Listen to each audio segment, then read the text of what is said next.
The final gunman, realizing that his carefully planned robbery had turned into a tactical disaster, attempted to retreat toward the entrance while using Bill the trucker as a human shield. It was a reasonable tactical decision that might have succeeded against civilian resistance or even conventional law enforcement response, that it was completely inadequate against someone with Eddie's background and training, moving with the fluid precision that had been hammered into him through decades of combat operations. Eddie positioned himself for a shot that would neutralize the threat without endangering the civilian. The kitchen knife that left his hand traveled exactly where he'd intended it to go, striking the gunman's weapon hand with enough force to disarm him while causing sufficient pain and shock to end his resistance immediately. Within 90 seconds of the robbery's beginning, all 4 armed men were down, disarmed, and secured. Eddie stood calmly in the center of the diner, surrounded by the evidence of combat skills that none of the witnesses could have imagined existed in their quiet overnight cook. Jenny stared at Eddie with an expression of complete amazement. "Eddie," she whispered, "what just happened?" Eddie looked around at the 4 incapacitated gunmen, then at the civilians who were slowly beginning to understand that they'd just witnessed something extraordinary. "Called the police," he said simply, reaching for the phone behind the counter, "and maybe an ambulance." The aftermath of the incident would transform not just Eddie's life, but the entire culture of Murphy's 24-hour diner. Police arriving on scene found a situation that looked more like the result of a military operation than a civilian self-defense situation. 4 armed criminals had been neutralized with surgical precision by someone who'd obviously received training at the highest levels. "Sir," the responding sergeant said to Eddie after securing the scene, "that was exceptional tactical work. What's your background?" "Navy," Eddie replied quietly. "SEALs, retired senior chief." The revelation rippled through the gathered crowd of first responders, diner employees, and curious bystanders. The quiet cook who'd been flipping burgers 12 hours a day for 12 years was a decorated Navy SEAL, with 3 decades of combat experience and training that had just saved 4 lives. Bill the trucker was the first civilian to approach Eddie after the police interviews concluded. "Senior Chief," he said, using the rank with obvious respect. "Thank you. Those guys were going to kill us." Eddie nodded, accepting the gratitude without fanfare. "Just did what needed doing." Sarah, the paramedic who'd treated enough combat veterans to recognize PTSD and other service-related conditions, studied Eddie with new understanding. "How long have you been carrying this alone?" The question hit deeper than she'd probably intended. Eddie had been carrying not just his military experience but the weight of transitioning from a life of critical importance to one where his most complex decisions involved burger temperatures and coffee freshness. 12 years, he said simply. Word of the incident spread quickly through the tight-knit community of overnight workers who frequented Murphy's diner. Within days, Eddie found himself receiving recognition that he'd avoided throughout his civilian career. Truckers who'd never bothered to learn his name now sought him out for conversation. Medical personnel shared stories of their own service or family members who'd served. Law enforcement officers treated him with a professional respect too, someone whose capabilities they could appreciate. Local media wanted interviews about his military background and his transition to civilian work, but Eddie declined most requests. "I'm not interested in reliving old wars," he told one persistent reporter. "I'm focused on serving good food to good people." The one interview Eddie did grant was to a veterans publication that focused on successful post-military careers. Skills transfer, he explained. Attention to detail, staying calm under pressure, taking care of your people. Those things matter whether you're conducting combat operations or running a kitchen. When asked about the changes at the diner since the robbery, Eddie was characteristically thoughtful. "People understand now that service comes in many forms. I served my country for 30 years. And now I serve my community. The mission is different, but the commitment is the same." The diner's owner, recognizing that Eddie's presence was now a significant asset for both security and marketing, offered him a promotion to kitchen manager with a substantial salary increase. Eddie accepted the additional responsibility but insisted on maintaining his overnight shift. "This is where I belong," he told the owner. "These are my people, the folks who work when everyone else sleeps. They deserve someone who understands what it means to watch over people during the vulnerable hours." The incident also attracted attention from the broader military and law enforcement communities. Eddie was invited to speak at veteran transition seminars about successfully adapting military skills to civilian careers, His story became a case study in how service members could find meaning and purpose in civilian work that might seem unrelated to their military training. The principles are the same, Eddie told a group of transitioning SEALs. Take care of your people, stay alert, be prepared for situations you hope never happen, and remember that service doesn't end when you take off the uniform. 6 months after the robbery, Murphy's 24-hour diner had become something of a pilgrimage site for military personnel traveling through the area. Active duty service members and veterans would stop by not just for the food but for the opportunity to meet the SEAL, who'd found his second calling in civilian service. Eddie handled the attention with characteristic grace, serving every customer with the same professionalism he'd always shown, while occasionally sharing stories with those who understood the unique challenges of military transition. The hardest part, he told a young Marine who was struggling with his own transition, isn't learning civilian skills. It's finding a way to use military skills in civilian life without feeling like you're wasting everything you learned. The young Marine looked around the diner, taking in the obvious respect that customers and staff showed Eddie. Seems like you figured it out. Eddie smiled as he flipped burgers with the same systematic precision he'd once used to prepare for combat operations. Took me 12 years to understand that serving people food is still serving people. The mission changed, but the calling didn't. The 4 armed robbers were eventually sentenced to lengthy prison terms, with prosecutors noting that their military-style coordination suggested they planned additional crimes that Eddie's intervention had prevented. During the trial, security experts testified that Eddie's response had been textbook, close-quarters battle technique adapted perfectly to a civilian environment. Eddie attended the sentencing hearing, not out of vindictiveness but because he wanted to see justice completed. As he watched the 4 men led away in handcuffs, he thought about the path that had brought him from the mountains of Afghanistan to the kitchen of a small-town diner.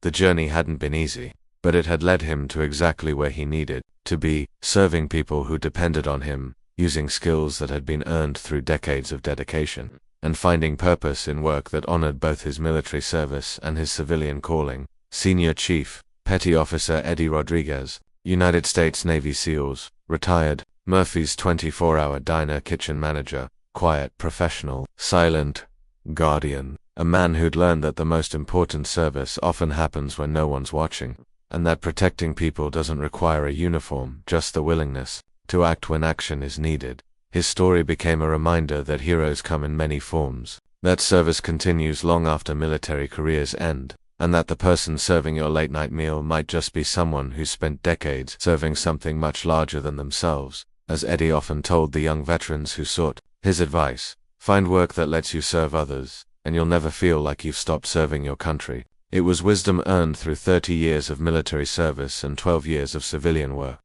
combined into a philosophy that honored both without diminishing either. The overnight shift at Murphy's Diner continued as it always had, serving coffee and comfort food to people whose work didn't conform to normal schedules. But now everyone understood that their safety was guaranteed by someone whose training and dedication went far beyond anything they'd imagined. That and in the quiet hours before dawn, when the diner glowed like a beacon against the darkness, Eddie Rodriguez continued doing what he'd always done, taking care of his people, staying alert for trouble, and serving with the quiet professionalism that had defined his entire adult life. The mission had changed, but the warrior remained. The overnight customer base was small but predictable. Truckers who needed caffeine and calories to maintain focus during long drives, medical personnel grabbing meals between emergency calls, law enforcement officers who appreciated having a safe, well-lit place to complete paperwork and decompress between patrol activities. Eddie served them all with quiet professionalism that reflected his military background in ways that customers couldn't recognize. He prepared their orders with the same systematic approach he'd once used to prepare for combat operations. He maintained awareness of his environment with the constant vigilance that had been drilled into him through decades of training, treated every customer with the respect due someone whose work contributed to the functioning of society, regardless of their profession or social status. The young waitresses who worked the overnight shift appreciated Eddie's steady presence, and his willingness to help with tasks that went beyond cooking. He'd assist with difficult customers, help with cleanup during slow periods, and provide the kind of calm, authoritative presence that made the diner feel safer during the vulnerable hours when darkness brought out both the best and worst aspects of human nature. Eddie's like having a grandfather around, was how Jenny Martinez, the primary overnight waitress, described him to new employees. He doesn't say much, but you always feel safer when he's in the kitchen. What Jenny didn't understand was that Eddie's calming presence came from genuine capability rather than just paternal instincts. His constant awareness of the diner's security, his positioning during interactions with unfamiliar customers, and his habit of maintaining clear sightlines to all entrances weren't signs of paranoia, but manifestations of training that had kept him alive in environments where situational awareness was literally a matter of life and death. The peaceful routine that had defined Eddie's civilian life was shattered at 3:17 a.m. on a Tuesday morning in November when 4 armed men burst through Murphy's Diner's front door with the kind of coordinated aggression that immediately triggered every alarm system that 30 years of military training had installed in Eddie's consciousness. The diner had been quiet, occupied only by Eddie in the kitchen, Jenny taking inventory behind the counter, and to customers, a long-haul trucker named Bill who was working on his second cup of coffee while reviewing his logbook, and an off-duty paramedic named Sarah, who was grabbing a late dinner after a particularly difficult shift at the regional hospital. Eddie noticed the 4 men before they announced their intentions, their movement patterns, their positioning as they entered, and their coordinated timing suggested planning and practice that went beyond casual criminal activity. More concerning, their body language and equipment indicated they were prepared for resistance and violence in ways that transformed what might have been a simple robbery into a potential massacre. "Everyone on the ground, now," shouted the apparent leader, a tall man with military-style haircut who moved with the precision of someone with tactical training. "This is a robbery. Nobody moves. Nobody gets hurt." The other 3 spread out, with practiced efficiency, one controlling the entrance, another covering the customers, and the third heading toward the register where Jenny stood frozen in terror. Their weapons were held with professional competence, and their coordination suggested they'd planned this operation with the kind of attention to detail that made them significantly more dangerous than typical diner robbers. Eddie's response was immediate and automatic. Without conscious thought, his mind shifted into the tactical mode that had been his default setting during 30 years of combat operations. Time seemed to slow as his training took over, allowing him to assess the threat, evaluate options, and begin implementing a response that drew on decades of experience with situations where lives depended on quick, accurate decisions. The kitchen's layout provided both advantages and disadvantages for defensive operations. Eddie had excellent visibility of the dining area through the pass-through window, but limited mobility due to the confined space. The equipment around him could serve as both weapons and obstacles, depending on how the situation developed. Most importantly, his position behind the grill placed him outside the immediate control of the armed men while maintaining access to tools and escape routes that they might not have considered. Eddie's first priority was protecting the civilians in the dining area. Jenny was directly threatened by the gunman at the register, while Bill and Sarah were vulnerable to the man controlling the customers. Any response Eddie made would need to neutralize multiple threats simultaneously while minimizing the risk to innocent people who had no training for this kind of situation.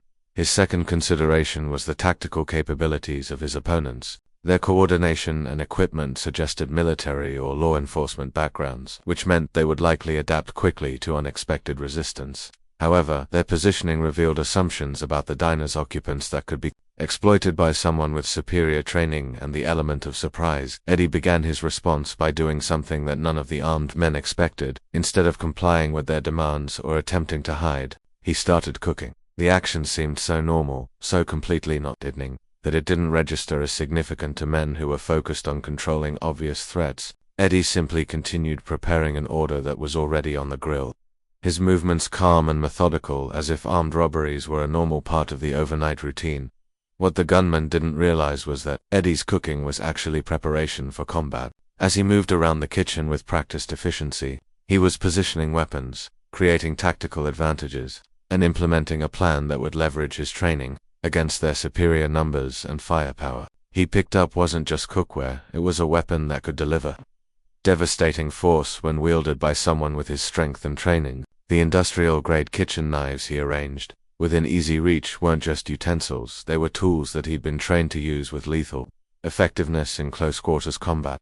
Most importantly, Eddie was using the kitchen's confined space to his advantage. The narrow aisles and tight corners that might handicap a larger group of opponents would be ideal for someone trained in close quarters battle techniques where superior skill could overcome Numerical disadvantages. The transformation began when the gunman at the register became impatient with Jenny's terror-induced inability to open the cash drawer quickly enough. "Hurry up," he snarled, grabbing her arm roughly and pressing his weapon against her temple. "Open it now or I'll blow your head off."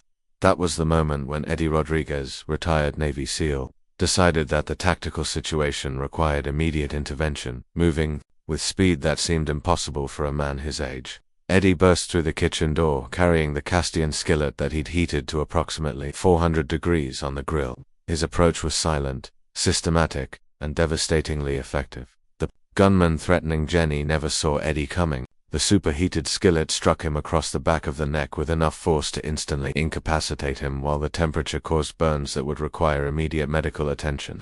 His weapon clattered to the floor as he collapsed, screaming in pain and completely removed from the tactical equation before the other three gunmen could react to this unexpected development. Eddie was already moving toward his next target. The man controlling the entrance had turned toward the commotion at the register, creating exactly the kind of tactical opening that SEAL training had taught Eddie to recognize and exploit.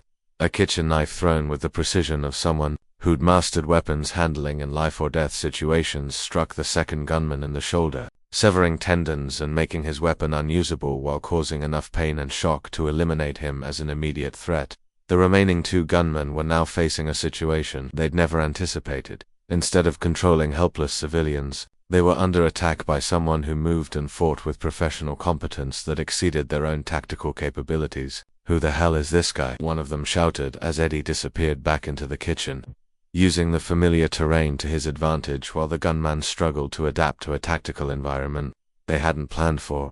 Eddie's response came, not in words, but in actions that demonstrated exactly who they were dealing with. Using techniques learned in close-quarters battle training, he began systematically dismantling their operation with the calm efficiency of someone who'd conducted hundreds of similar operations in environments far more dangerous than a diner. The third gunman made the mistake of pursuing Eddie into the kitchen, where confined space and familiar terrain gave the SEAL every possible advantage. The encounter lasted less than 10 seconds and ended with the gunman unconscious on the kitchen floor, his weapon secured and his threat neutralized by someone who understood that superior training could overcome almost any disadvantage in numbers or equipment.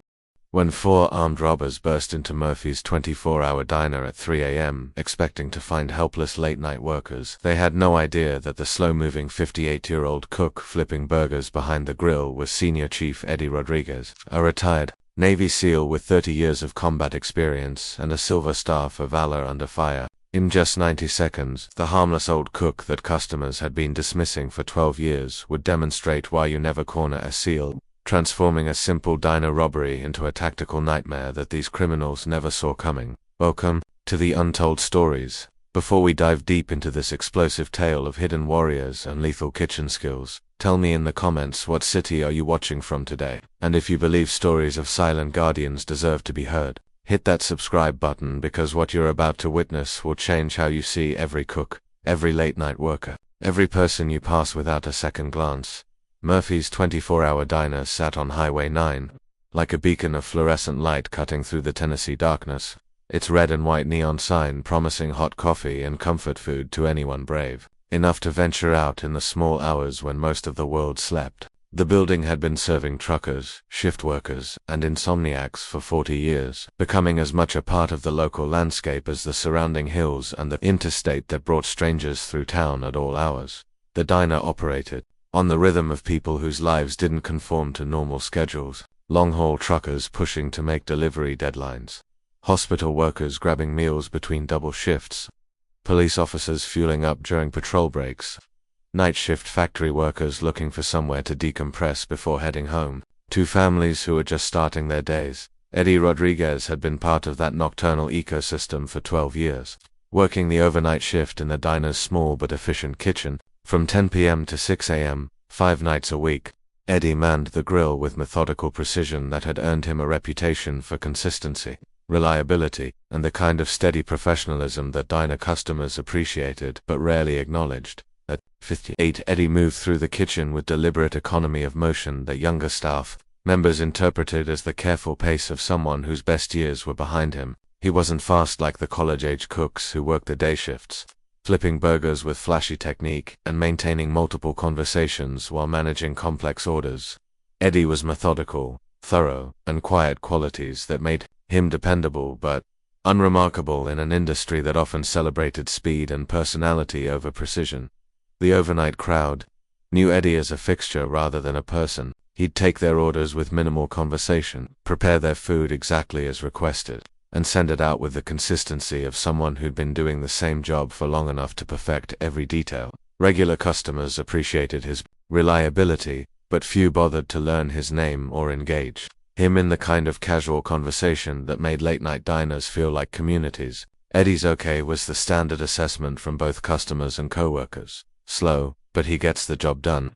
What they were observing wasn't slowness, but the manifestation of training that had been drilled into Eddie Rodriguez through 3 decades of military service in environments where speed without precision could get people killed. His movements in the kitchen reflected muscle memory developed through years of operating in situations where every action had to be deliberate, controlled, and effective. The methodical way Eddie cleaned his workspace, organized his ingredients, and maintained his equipment wasn't the obsessive behavior of an aging perfectionist. It was the systematic approach to operational readiness that had been hammered into him during his service with the United States Navy SEALs, where attention to detail could mean the difference between mission success and catastrophic failure. Eddie's military career had begun in 1985, when an 18-year-old kid from East Los Angeles had enlisted in the Navy with dreams of seeing the world and testing himself against challenges that civilian life couldn't provide. What he'd found was a calling that would define the next 30 years of his life and forge him into one of the military's most capable and lethal operators.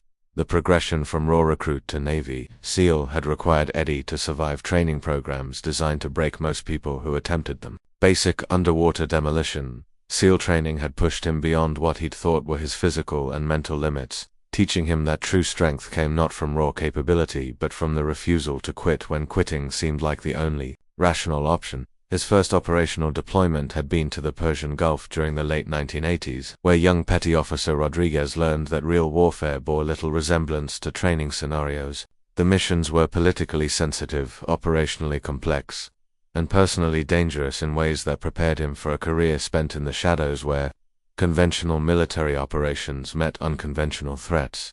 The Gulf War had thrust Petty Officer First Class Rodriguez into combat operations that remained classified decades later. His SEAL team had conducted reconnaissance missions deep behind Iraqi lines, sabotage operations against strategic targets, and direct action missions that influenced the war's outcome in ways that were never reported in civilian media.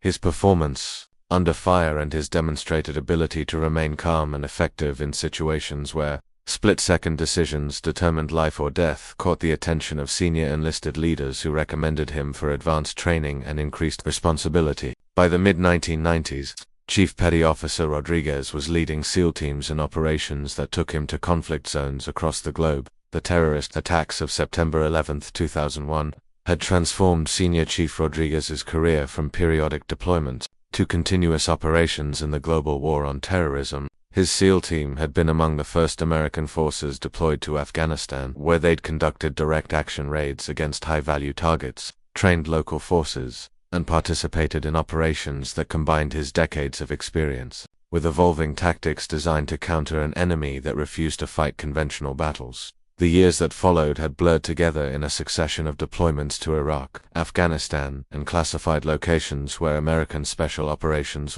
Forces conducted missions that would never be acknowledged publicly. Eddie's expertise had evolved from tactical operations to strategic planning, and his responsibilities had expanded from leading small teams to coordinating complex, multi-unit operations with implications that extended far beyond immediate military objectives. By the time he'd reached the rank of Senior Chief Petty Officer, Eddie Rodriguez was responsible for training the next generation of SEAL operators, while continuing to participate in missions that required his unique combination of experience, judgment, and operational capability. His service record included decorations for valor under fire, but the specific actions that had earned those honors remained classified at levels that prevented public recognition. The physical and psychological toll of 30 years in special Operations had been enormous. Eddie carried scars from wounds that had healed but never quite stopped aching, and memories of operations where success had been measured in lives saved and missions completed rather than medals earned or recognition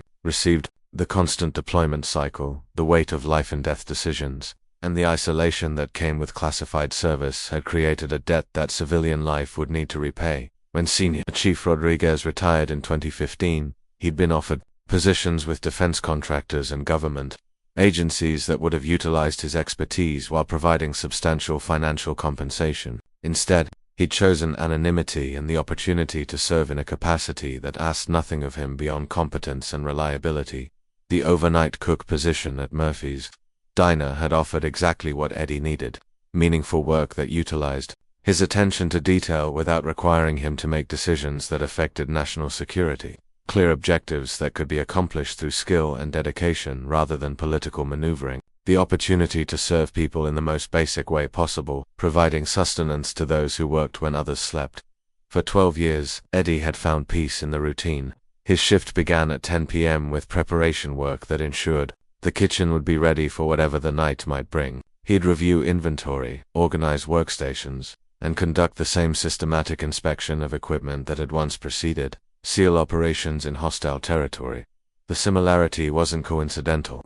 Eddie's approach to kitchen management reflected the same operational mindset that had kept him alive through hundreds of missions in environments where equipment failure, poor preparation, or inattention to detail could have fatal consequences. The stakes at Murphy's Diner were dramatically lower, but the principles remained the same: prepare thoroughly, execute precisely, and maintain readiness for situations you hoped would never occur.